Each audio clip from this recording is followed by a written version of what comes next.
Assalamualaikum warahmatullahi wabarakatuh. Saya Bambang Rio Handoko akan menceritakan sekilas atau peranan pahlawan Indonesia, yaitu Dr. Cipto Mangunkusumo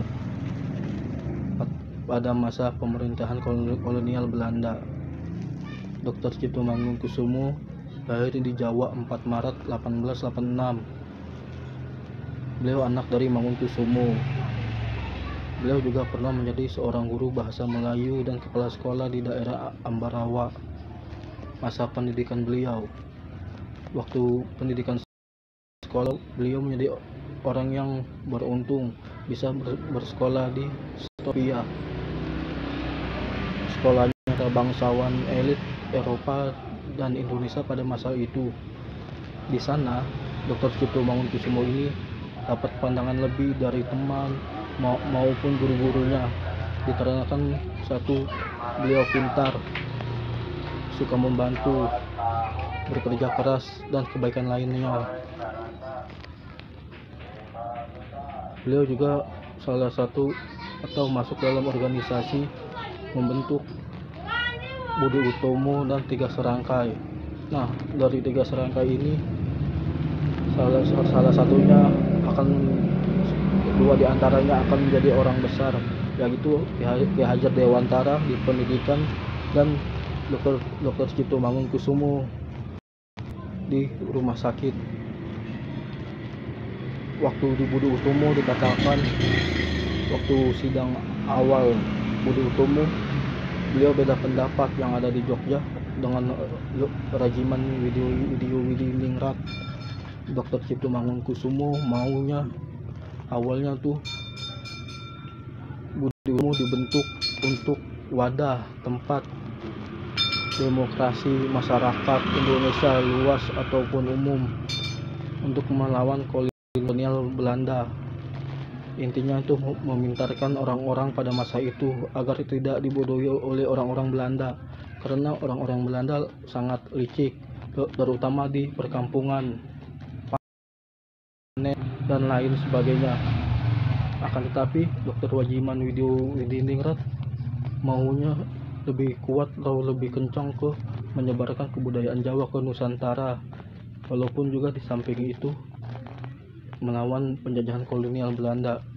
Pada akhirnya beliau lebih mengalah dan pergi ke Solo. Dikatakan juga waktu di Solo tempat awal pertama kali beliau membuka praktik dokter. Namun pada masa itu timbulnya penyakit pes seperti corona sangat menular. Bahkan dikatakan hampir 200 orang tiap harinya meninggal. Awal penyakit ini yang berada di kawasan Eropa, lama-lama menjadi bukit meledak seperti bola salju yang menyebar ke Indonesia. Nah, di mana awalnya penyakit pes ini timbul atau datang ke Indonesia? Dikatakan bahwa penyakit pes ini datang dari pemerintah kolonial Belanda yang bodoh, sombong, seakan-akan mereka kuat. Dan dikatakan bahwa di Myanmar sudah terinfeksi penyakit pes. Nah, penyakit pes ini datangnya dari mana? Dari kutu dan tikus. Pemerintah kolonial Belanda pada masa itu lagi susah panen beras. Pemerintah kolonial Belanda memilih ekspor beras dari Myanmar. Padahal di Myanmar sudah banyak yang terpapar, tapi seakan dengan sombongnya gak bakal ada ini di tanah Jawa. Lalu datanglah impor beras dari Myanmar ke Nusantara atau Indonesia. Dr. Cipto sangat marah melihat kejadian ini. Juga dikatakan ketika seseorang terkena wabah penyakit ini pes ini, rumahnya dibakar, dihanguskan supaya tidak menyebar penyakitnya, saking takutnya, tanpa diganti sama sekali uang pun. Dan orangnya itu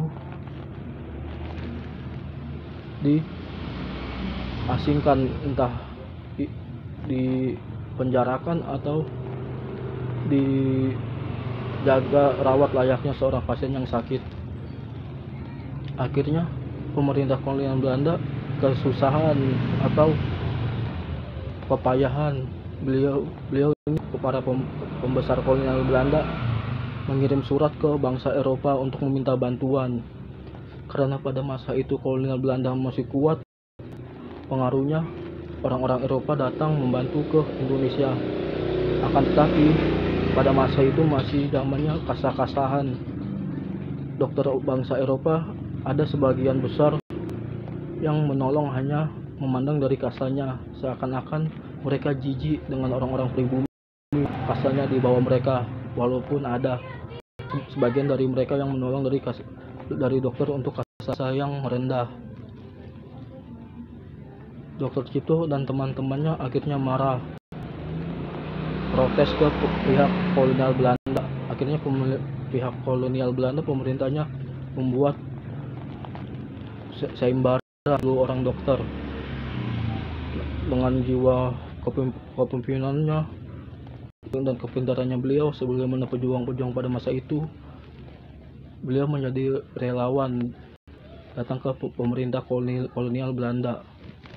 Pada masa itu, tepatnya di Kota Malang, penyakit ini menyebar luas tanpa disubsidi atau diberikan oleh pihak Belanda. Tanpa masker dan sarung tangan, dokter Cipto dan teman-temannya nekat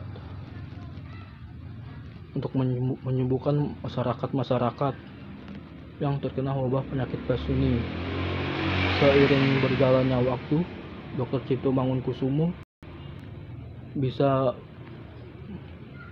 menangani ini walaupun belum sangat baik pada masa itu, karena pada masa itu masanya belum seperti sekarang, peralatan dan yang canggih. Akhirnya Dr. Cipto ini diberikan rencana emas yang rencana ini dikatakan dipakaikan maupun orang pribumi, kasta tinggi, kasta rendah.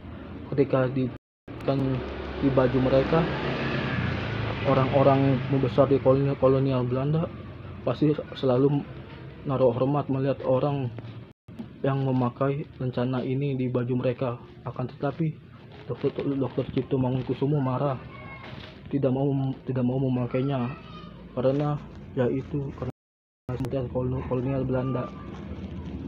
Sekian dari sepenggal kisah ini tentang peranan Cipto Mangunkusumo pada masa pemerintahan kolonial Belanda.